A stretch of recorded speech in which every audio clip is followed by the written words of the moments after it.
यहां पर जो फिड्यूशरी मनी होती है it is not acceptable because of the order of the government. Government के ऑर्डर के ऊपर ये एक्सेप्टेबल नहीं होती, ये देने वाले और लेने वाले के म्यूचुअल ट्रस्ट के ऊपर कंप्लीटली एक्सेप्टेबल होती है। अच्छा, ऐसा हो सकता है कि लेने वाला शायद इसको मना भी कर सकता है कि भाई मैं नहीं लूंगा ऑन द बेसिस ऑफ सब ग्राउंड। इसका सबसे अच्छा एग्जांपल होता है चेक्स।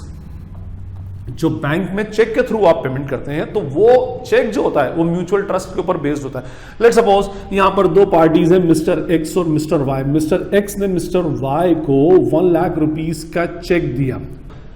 मिस्टर वाई ये चेक इसलिए ले रहा है because he trusts mister x, है ना। दूसरी बात, चेक लेने के लिए मिस्टर वाई का एक अकाउंट होना चाहिए कि मिस्टर वाई का एक डिफॉल्ट अजम्पशन है कि ये चेक मिस्टर एक्स जो दे रहा है ये चेक मेरा क्लियर हो जाएगा और मिस्टर एक्स के अकाउंट में 1 लाख रुपीस या more than 1 lakh rupees available होंगे।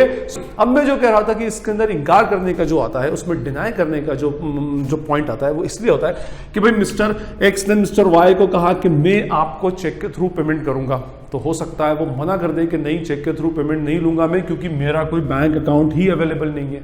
कभी कभी ऐसा होता है कि कुछ मोड ऑफ पेमेंट जो होते हैं वो ऐसे होते हैं कि भाई किसी स्कूल में, किसी एजुकेशनल इंस्टीट्यूशन के अंदर, किसी कॉलेज के अंदर ऐसा होता है कि वो लोग बोलते हैं कि भाई we will receive the payment through bank draft only. तो अगर वो बोल रहे हैं कि चेक के थ्रू, या हम चेक के थ्रू रिसीव ना करेंगे और बैंक ड्राफ्ट के थ्रू रिसीव करेंगे, तो उन्होंने एक मोड ऑफ पेमेंट बना दिया। तो किसी बेसिक ग्राउंड के ऊपर पेई जो होता है, जिसको पेमेंट रिसीव करना है, वो उसके लिए इंकार भी कर सकता है ऑन सम ग्राउंड, ठीक है ना। अदरवाइज जनरली तो कोई इंकार नहीं करता उसके अंदर। तो फिड्यूशरी मनी फाइनली ये होती है जो म्यूचुअल ट्रस्ट के ऊपर चलती है, not by the order of the government, mutual trust के ऊपर सर्कुलेशन में होती है। और पब्लिक जो होती है वो उसको एक्सेप्ट इसलिए करती है क्योंकि उसको देने वाले के ऊपर ट्रस्ट है कि उसके अकाउंट में इतना मनी होगा जो मुझे अल्टीमेटली 1 से 2 दिन के बाद में रिसीव हो जाएगा।